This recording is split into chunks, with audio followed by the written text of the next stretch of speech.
Tell me, have you ever used the word insensitive as you speak English?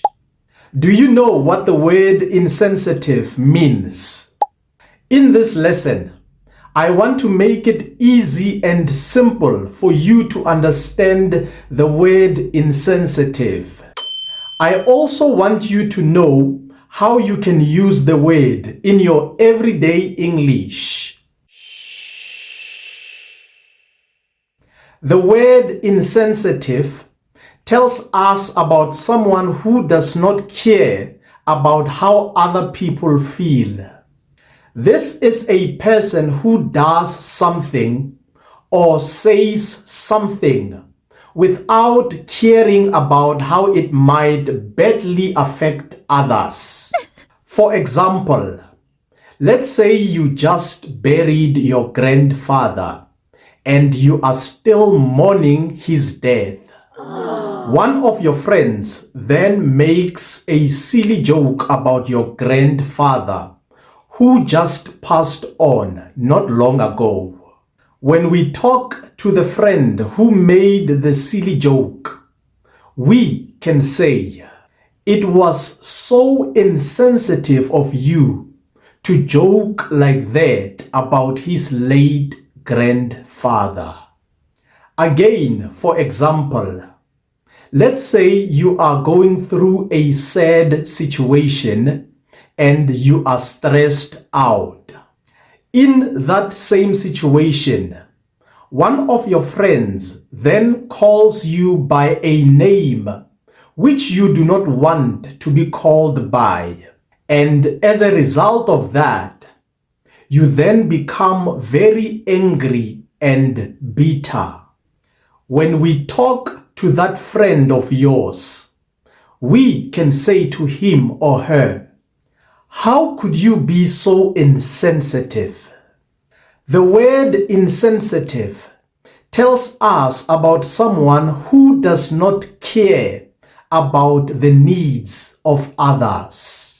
This is a person who takes away something from others without caring about how much they need that thing, or without caring about how much difficulty they will experience if they don't have that thing.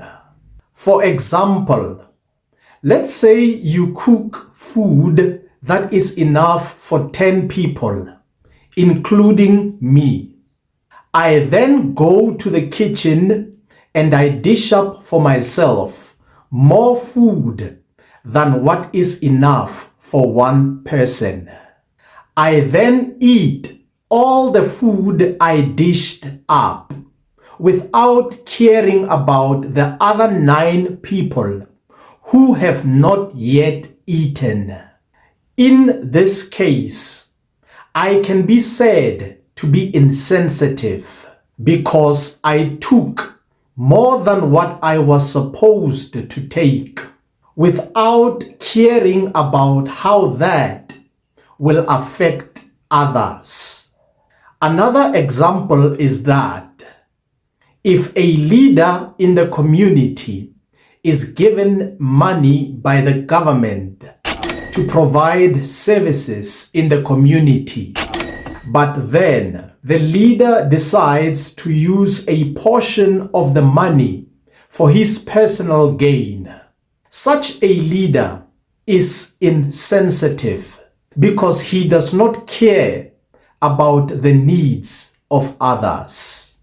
The word insensitive tells us about someone who doesn't care about the difficulties experienced by others.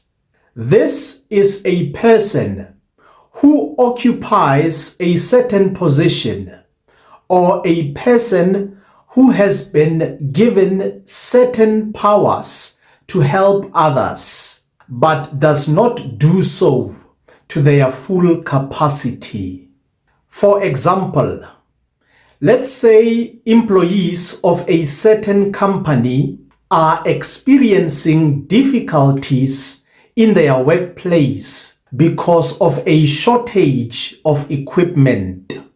The owner of the company gets notified about the matter, but then chooses to prioritize other things, which, according to him, are more important than the workers of his company. The workers then continue to work under difficult circumstances for an unreasonable period of time. In this case, the workers can refer to the owner of the company as insensitive because he does not care much about their concerns. Another example is of a person who gets paid to help everyone with a certain service, but only prioritizes those who can afford to pay him bribes. Such a person is insensitive because they misuse the powers given to them. I believe this lesson will become a good foundation for your understanding of the word insensitive. See you in my next English lesson.